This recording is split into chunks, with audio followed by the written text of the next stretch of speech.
time ago in the galaxy far, far away and all that junk, I reviewed Aero blasters here for TurboGrafx-16. Yeah, look at that. Okay, not the best cover art in the world, but it was still fun and very intense shoot 'em up.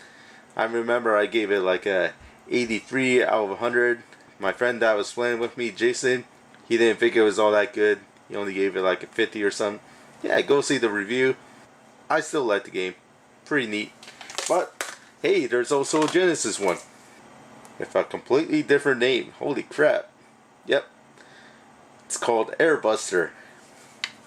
If you look on the back of it, yep, this is actually Aero blasters.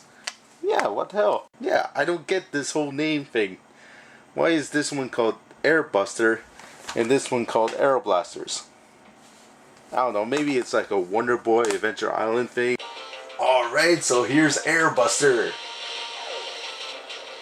Yeah, if you ever played Aero blasters on the TurboGrafx-16, this is the exact same game. It's the Sega Genesis versus TurboGrafx-16 war, baby. Which one is better? Which one will fail? And which one will pass? Come on, fanboys, unite!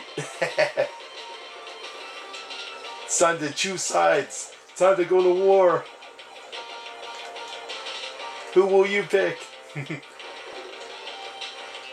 Actually, since I'm not getting paid or anything, I don't give a shit either way.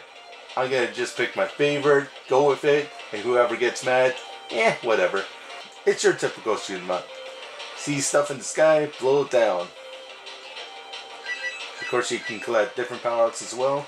Side options, reverse bullets, sit-sway shots. Just a general rule of thumb. Don't pick up this weapon here. I got this little bouncy ball that shoots in like 8 directions. It's lame. And you can power up your main cannon. You know, you start out with a whippy little single shot, but you can upgrade it to where you find multiple cannons at once. Yeah, too many enemies get on screen, use your bomb. I just hate how you slow down when you're doing that supercharge move.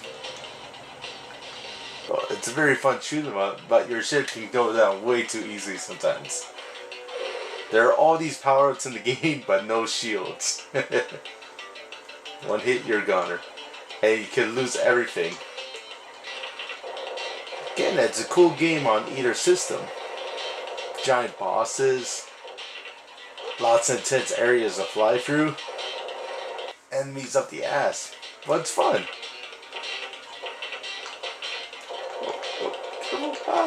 Whoa, look at that. It's just crazy.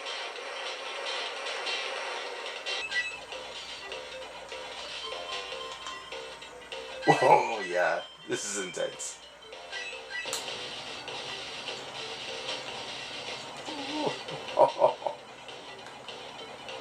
Right, so here we are in the space scene. Yeah, it's pretty cool at first. Well, until you start controlling it. Because when you get into deep space, once we get past this lone screen here, come on, hurry up. I don't know who any of those 5 people are. I think the 2 younger characters are actually the pilots. You know, the people that are actually doing the danger shit.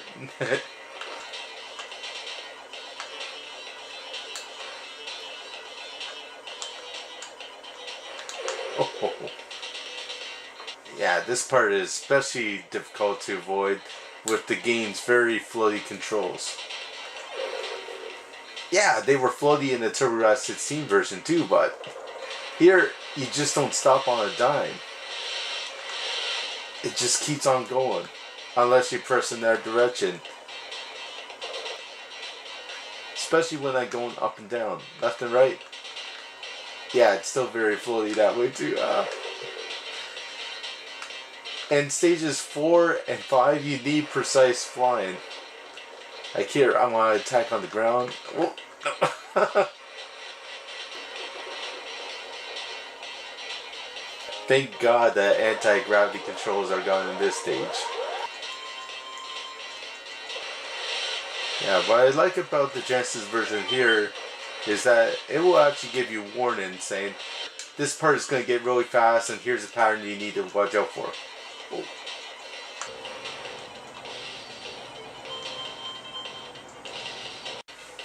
Yeah, in this version 2, you can actually see more parallax shown in the background. And look at the detail in these buildings here. I know that wasn't in the TurboGrafx-16 original. Yeah, so graphic-wise, I think the Genesis edges out the TurboGrafx-16 version by a little bit. Both versions look great, but the level of detail in the Genesis one is just a little bit better. Again, the graphics are pretty extraordinary. I noticed there's a lot more parallax shown in this game than the TurboGrafx-16 version. And some of the enemies are a bit larger too. But the game definitely doesn't look quite as colorful, and the sound effects suck.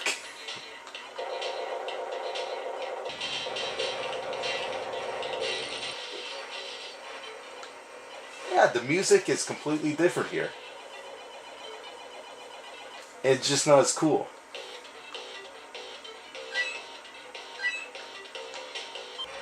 So it looks like the TurboGrafx-16 wins in the sound department, at least. Again, graphics and music are not everything though. Woohoo! I just got one up. How come I can't get one up in the TurboGrafx-16 version? So which one is better though? Okay, so what do I think of Aero Buster here for Sega Genesis? A very decent shoot 'em up.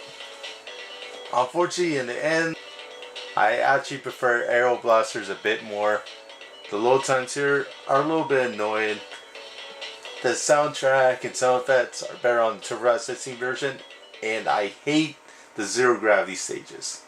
So both games have their strong points, both versions, and both ones have their weak points. So if you're fans of both games, it's cool to compare and contrast, so to speak. But if you got a choice, I would go with the Turbo version personally. But if you think the TurboGrafx-16 version is a bit too hard, go with this one. Because you can actually change your options, your credits, your difficulty, all that good stuff.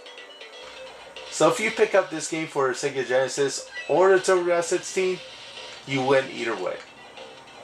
Especially if you're looking for a fun shoot 'em up. So it's a toss-up. It's a very close race, with the TurboGrafx-16 version winning by a little bit. Okay, that's my personal opinion. Take it for what you will and all that jazz.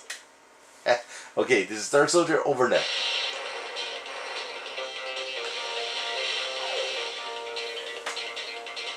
Come on, hurry up. Load the next fucking level, come on.